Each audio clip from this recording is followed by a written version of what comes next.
So now let's take a look at another song. This time we'll do the song Darde Dil Darde Jigar from the film Chords. Let's see the first part of the song. It starts off like this.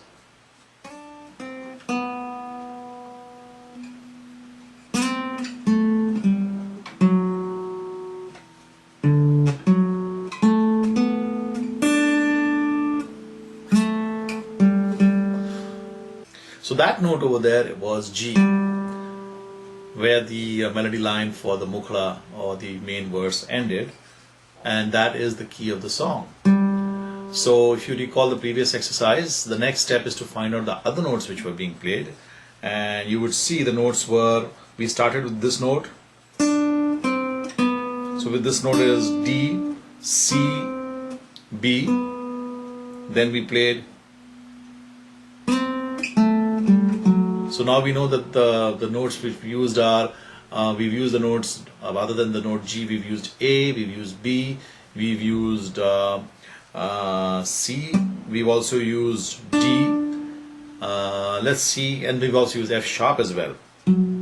So let's try and see if there are other notes being played. No new notes being played here, it's pretty much what we already have. So B, C, D, E. So really we have now all of the 7 notes which go in a scale. So we have the notes G, A, B, C, D, E, F sharp, and that corresponds to the G major scale, the standard G major scale or the diatonic major scale. Again, in the Hindustani music, a G would still be known as Sa, and then the rest of the notes would be Re, Ga, Ma, Pa, Dha, Ni, and then back to Sa. So we know the key, we know the scale. Figuring out the chords, pretty much the same as we did for Papa Kehte Hain. Since this is in the key of G, you can play the chord G that contains the notes G, B, D. Whenever the notes being played are G, B or D. You could play the chord A minor when the notes being played are A, C or E. You could also play the chord, for example, C major, because that contains C, E and G. You could play D major, you could play it here or you could play it here. That contains the notes D, F sharp and A. So let's take a look at the song. So the first line was, so that ends on the note B. You could play B minor as well, but that's not what they played in the song. They played G major. So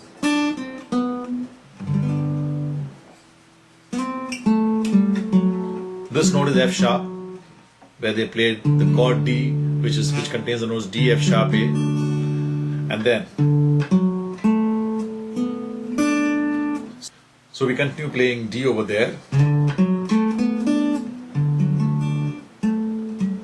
and that ends in G. So the rest of the song goes. This note is E. You could play E minor, that's fine, but they have chosen to play C major. You could also play A minor, because that contains the note E as well, and it is allowed in the scale. You could continue to play C major here again. This note is D. You could play G. You could play D major.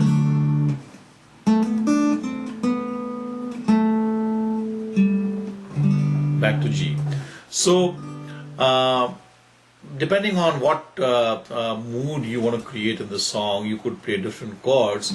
So, you may end up, if you follow these rules, you may end up playing a different set of chords than what was played in the original song. But over a period of time, if you listen to the song carefully, and as long as you understood this theory, you could try playing the different chords along with the song and see which one sounds closest to the original.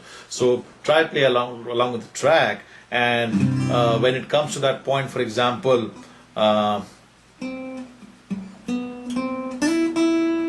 this point, you try playing C major, try playing A minor, try playing E minor as well, along with the song, along with the track, and try and hear carefully which one sounds closest to what you hear in the track. And gradually over a period of time, you will learn which was the right chord, which was the chord which was being played. And again, as I said, there is, it's not a question of being right or wrong, it's a question of being able to play the same chord which was played in the original song.